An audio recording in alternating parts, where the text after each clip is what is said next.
Imagine a factory floor in constant motion, machines firing in perfect sequence, raw materials flowing flawlessly, and products shipping out exactly on schedule.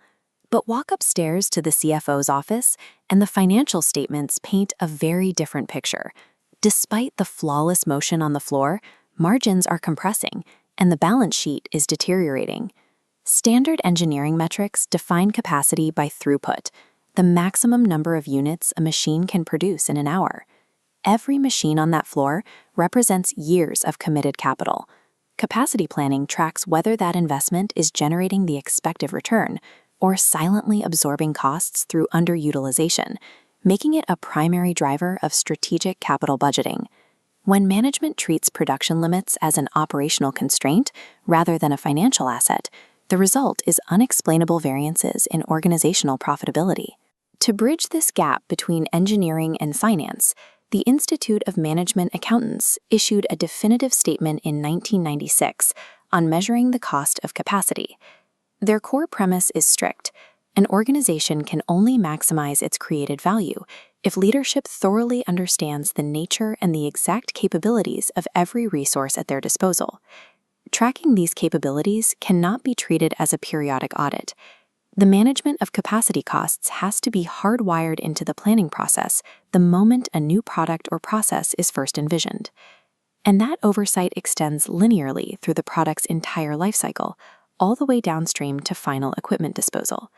Effective capacity cost management operates as a continuous financial filter applied to every stage of development, ensuring capital is never blindly committed to underutilized assets. Measured. To apply this filter, we first have to quantify our limits. This vertical bar represents theoretical capacity, the absolute mathematical ceiling of an operation's output. Reaching this 100% mark requires two impossible conditions: zero machinery downtime and absolute zero waste in materials. Budgeting against this theoretical ideal creates an immediate structural error in a financial model, because it assumes a state of perfection that reality will never allow. By tying fixed costs to a throughput number the factory can never hit, analysts create mathematically impossible performance targets, guaranteeing negative variances on the income statement. To correct this, management accountants establish a realistic baseline, known as practical capacity.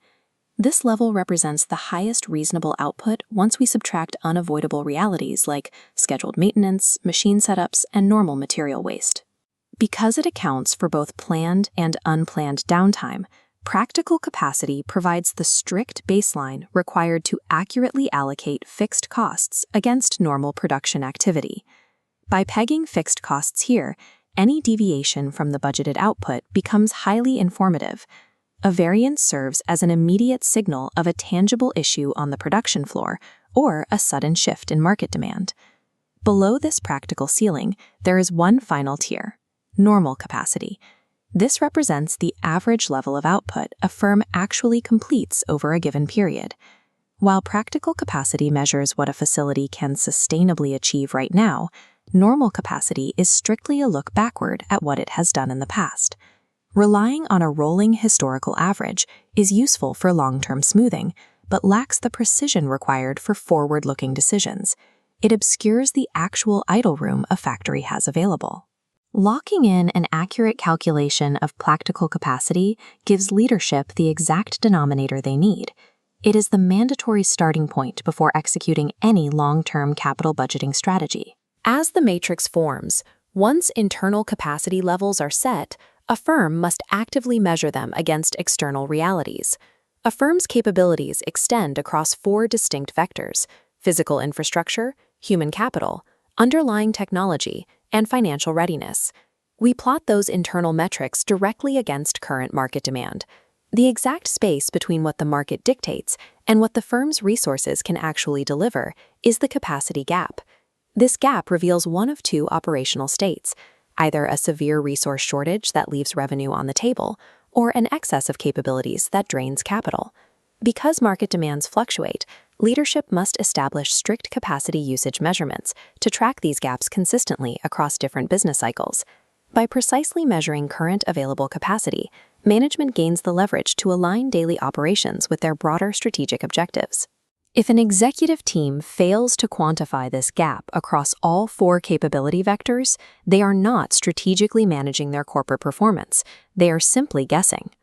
When the data reveals a gap, the firm relies on investment analysis to dictate how capital is deployed. Before spending new money, analysts use precise costing information to optimize the flexible use of investments the company has already made. Extracting maximum utility from existing assets is the most effective way to minimize a firm's need for future capital injections. Investment analysis forces a direct, mathematical comparison between the actual costs of current processes and the projected returns of newly proposed capital initiatives. Running parallel to investment analysis is manufacturing process assessment, the operational side of the equation. This ongoing evaluation of line efficiency ensures that the production maximizes the actual value delivered to the end customer. It ensures that the firm's physical resources are matched to capitalize on immediate market opportunities. It also provides the framework to systematically hunt down and eliminate operational waste across the short, intermediate, and long run. When a major operational shift is required, process assessment supplies the pre-decision cost data needed to accurately manage the resource implications of that change. Together, investment analysis and process assessment create a unified language. They align the physical realities of the manufacturing floor directly with the spreadsheets of the finance department. That alignment is critical for unused capabilities. Excess capacity operates as an asset generating negative returns. Every idle machine carries an opportunity cost. The firm pays for depreciation in space but receives zero output. When mismanaged, 2 consequences occur. The first is product pricing distortion. If fixed costs of idle capabilities are improperly allocated onto fewer produced units, per-unit costs inflate, forcing the firm to charge uncompetitive prices.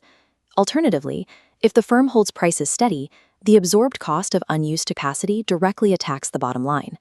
Eating the overhead of idle resources results in depressed reported income on the firm's final financial statements. Management integrates capacity levels into capital budgeting because these financial outcomes are the direct result of how resources are allocated.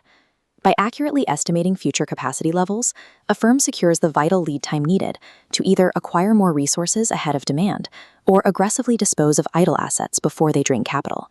It starts with strict practical baselines, tracking gaps against market demand, and using analysis to eliminate waste.